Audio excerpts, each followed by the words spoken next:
विकास BPSC classes में आप सभी का स्वागत है। तो दोस्तों, आज का जो हमारा टॉपिक है वह है धातु और अधातु में अंतर। क्योंकि इसके पहले वाले वीडियो में हमने धातु और अधातु के भाग 1 को कवर किया था। उसमें हमने धातु के बारे में पढ़ा था और अधातु के बेसिक कॉन्सेप्ट को जाना था। धातु क्या होते हैं, उनके कौन कौन से भौतिक गुण होते हैं, कौन कौन से उनके गुणों के अपवाद हैं। तो इन सारी चीज़ों को हम लोगों ने धातु और अधातु वाले भाग 1 के वीडियो में देखा था। तो जिन लोगों ने वह भाग नहीं देखा है, वे वाले वीडियो नहीं देखा है, तो आप लोग जा कर के प्लेलिस्ट में पहले वो वाले वीडियो को देखें, तब ये वीडियो को देखें, तो आप लोग को चीज़ों को समझने में आसानी होगी। तो इस वीडियो में हम लोग जो बात करने वाले हैं वह धातु और अधातु में अंतर को देखते हुए बात करने वाले हैं। तो सबसे पहले हम एक कॉलम बनाते हैं और इस कॉलम में इधर हम धातु को लिखते हैं और इधर अधातु को लिखते हैं। ठीक है, धातु और अधातु। चूंकि अधातु के फिजिकल प्रॉपर्टीज के बारे में हम लोग चर्चा नहीं किए थे, क्योंकि जो धातु का फिजिकल प्रॉपर्टीज है वही अधातु का फिजिकल प्रॉपर्टीज है, बशर्ते क्या है कि उनके जस्ट अपोजिट हैं। तो उनकी अधातु की फिजिकल प्रॉपर्टीज की चर्चा हम इनके अंतर में ही देख लेंगे, धातुओं के साथ तुलना करके, तो चीज़ों को समझने में आसानी होगी। तो चलिए देखते हैं। तो धातु की हम बात अगर करते हैं तो हमने बताया था कि पहले वाले वीडियो में कि धातु जो होती हैं कैसे होते हैं, धातुएं चमकदार होते हैं। ठीक है, धातुएं कैसे होते हैं, चमकदार होते हैं, यानी कि इसमें एक विशेष प्रकार की चमक पाई जाते हैं। अधातु जो है, अधातुएं जो है वह चमकदार नहीं होते हैं, यानी कि धूसर होते हैं, धूसर होते हैं। ठीक है, लेकिन इसमें एक अपवाद भी हमने बताया था कि इनके एक अपवाद हैं, और वह अपवाद क्या है कि वह अपवाद है हमारा आयोडीन और ग्रेफाइट। ठीक है, इसके अपवाद हैं। प्रायः अगर देखा जाए तो अधातुएं जो होते हैं वह चमकदार नहीं होते हैं, यानी कि अधातुएं में चमक नहीं पाए जाते हैं, लेकिन इनके अपवाद हैं आयोडीन और ग्रेफाइट। यद्यपि आयोडीन और ग्रेफाइट वे अधातु हैं, लेकिन इनमें चमक पाए जाते हैं, तो इसलिए यह अधातुओं के अपवाद की श्रेणी में रखा गया है। दूसरी अगर हम बात करते हैं तो दूसरी क्या है कि धातुएं प्रायः कठोर होते हैं। धातुएं क्या होते हैं, प्रायः कठोर होते हैं, लेकिन अधातुएं की अगर हम बात करते हैं तो अधातुएं जो होते हैं, अधातुएं जो होते हैं वह भंगुर होते हैं। क्या होते हैं, भंगुर होते हैं। धातुएं प्रायः कठोर होते हैं, यानी कि ये क्या होते हैं, मजबूत होते हैं, इसे आसानी से तोड़ा नहीं जा सकता है। लेकिन अधातुएं जो होते हैं वह प्रायः भंगुर होते हैं, यानी कि मुलायम होते हैं, लेकिन इनमें भी अपवाद हैं, और वह अपवाद है हमारा हीरा। हीरा क्या है, एक अधातु है। तो अगर हम हीरा की बात करते हैं तो हीरा एक अधातु है, और यह कार्बन का एक अपरूप भी है।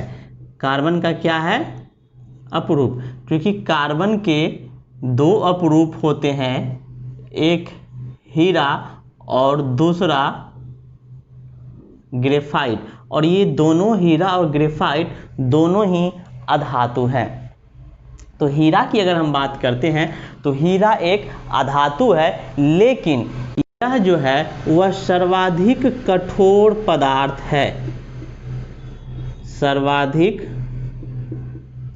कठोर पदार्थ है। हीरा क्या है? सर्वाधिक कठोर पदार्थ है।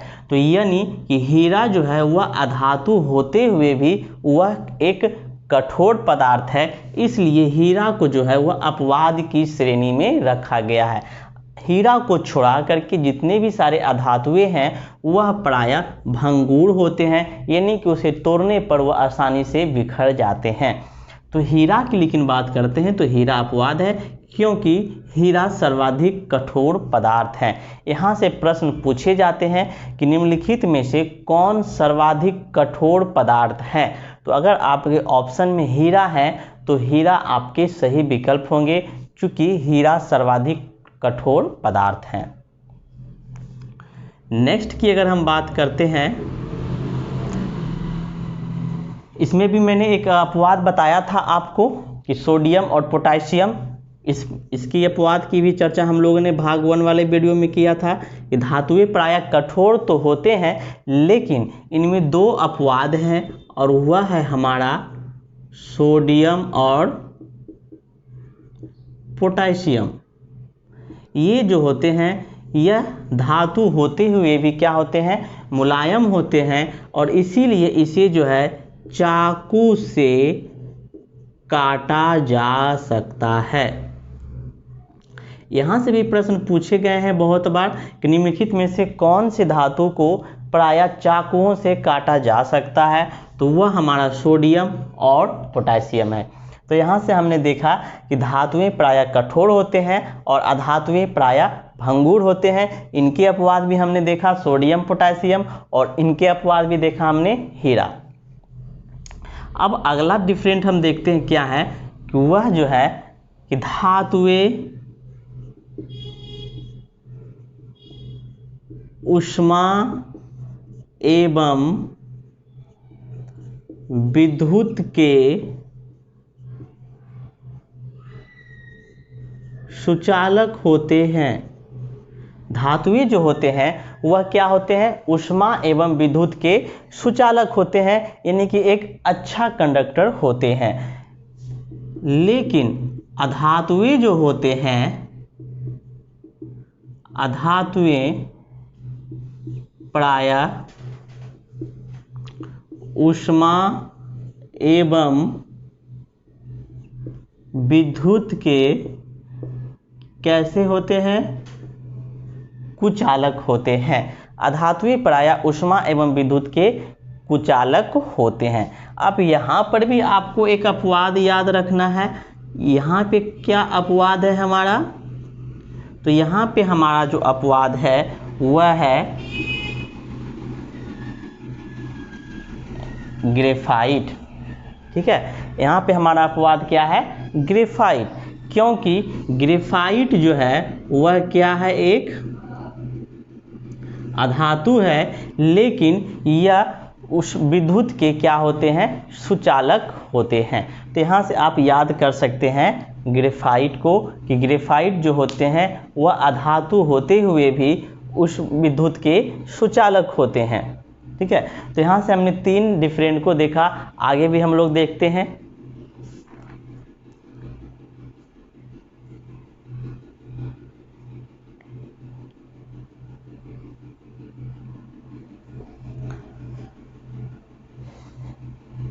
नेक्स्ट हम देखेंगे चौथा कि धातुएं जो होते हैं वह प्रायः आघात वर्धनीय एवं तन्य होते हैं। और आघात वर्णनीय का हमने आपको डिफरेंशन भी बताया था कि आघात वर्णनीय का मतलब क्या होता है कि आघात मतलब चोट करना और वर्धनीय का मतलब फैलना।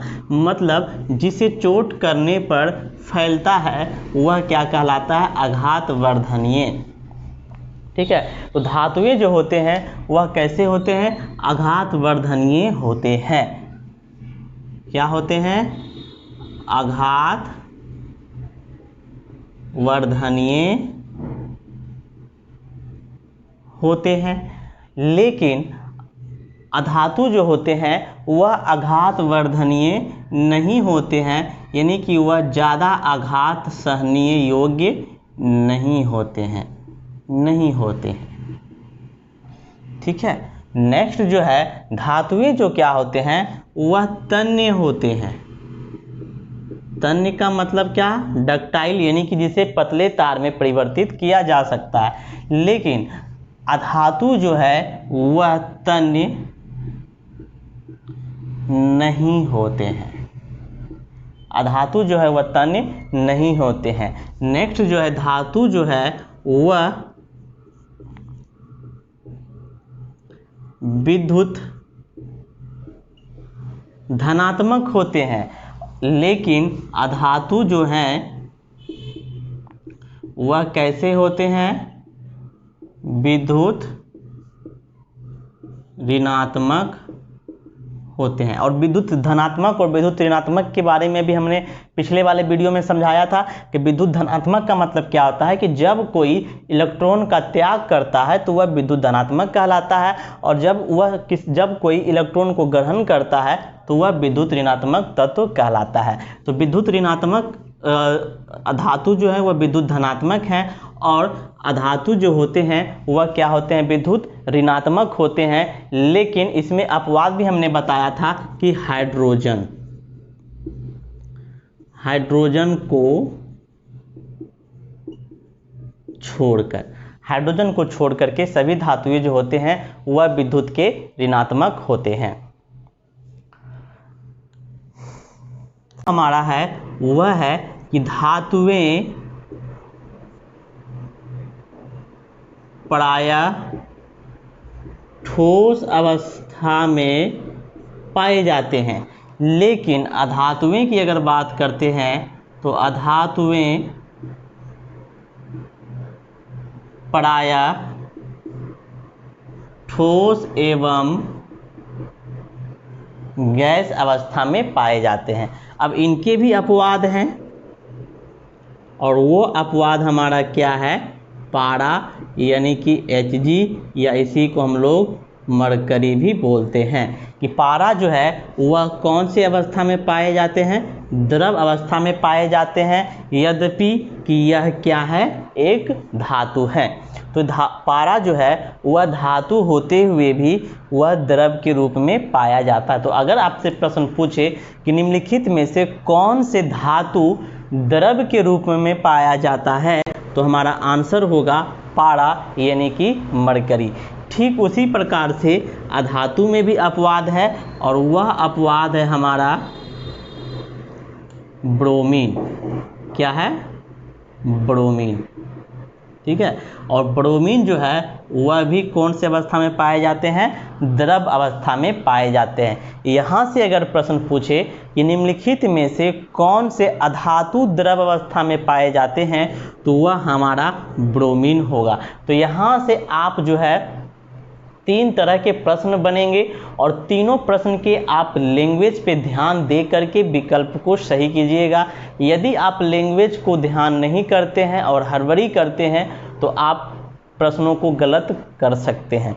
तो पहला प्रश्न हमारा क्या बनेगा कि निम्नलिखित में से कौन सी धातु द्रव अवस्था में पाया जाता है। तो याद रखिएगा, यदि धातु की बात कही जाए प्रश्न में तो हमारा सही आंसर क्या होगा, पारा होगा।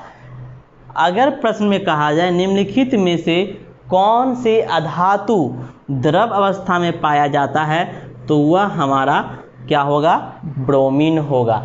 और यदि प्रश्न में कहा जाए सिर्फ इतना कि निम्नलिखित में से कौन द्रव अवस्था में पाया जाता है, यानी कि उस प्रश्न में धातु और अधातु के बीच कोई चर्चा नहीं की गई है, और हमारा विकल्प में पारा और ब्रोमीन दोनों दिया गया है, तो हमारा एक से अधिक विकल्प होगा। और बीपीएससी इसी तरह के प्रश्न पूछते हैं और कैंडिडेट इसमें उलझ जाते हैं। वह प्रश्न क्या पूछ देगा कि वह प्रश्न कुछ इस तरीके से पूछेगा, निम्न में से कौन से पदार्थ द्रव अवस्था में पाए जाते हैं। विकल्प आपके दे दिए जाएंगे। फर्स्ट में ही वह दे देगा पारा, ब्रोमीन, ठीक है। तीसरा आप कुछ भी ले लीजिए, कार्बन,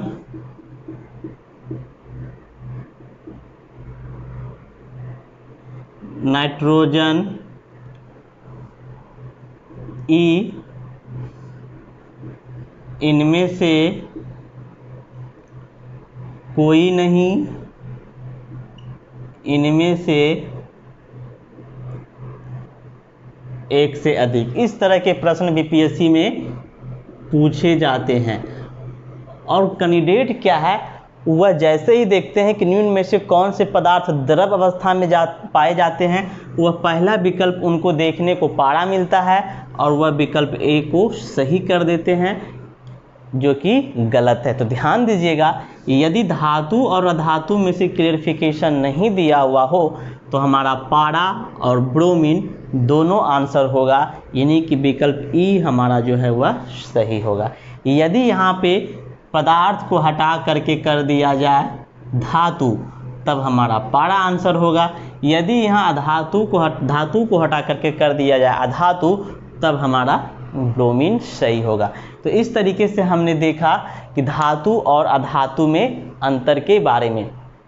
तो यह हमारा धातु और अधातु संबंधी 2 वीडियो बनाया गया है।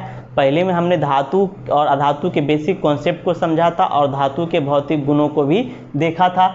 इस वीडियो में हमने धातु और अधातु के अंतर के बारे में देखा। तो आप लोग इस वीडियो को अच्छे से देखें और इसे नोट कर ले, नोट्स बना ले। और आपको यदि यह वीडियो अच्छा लगा तो आप इसे लाइक्स ज़रूर कीजिएगा, एक बार लाइक्स ज़रूर कीजिएगा और इसे सब्सक्राइब भी हमारे चैनल को कीजिएगा। तो फिर मिलते हैं अगले टॉपिक में हम, तब तक के लिए धन्यवाद।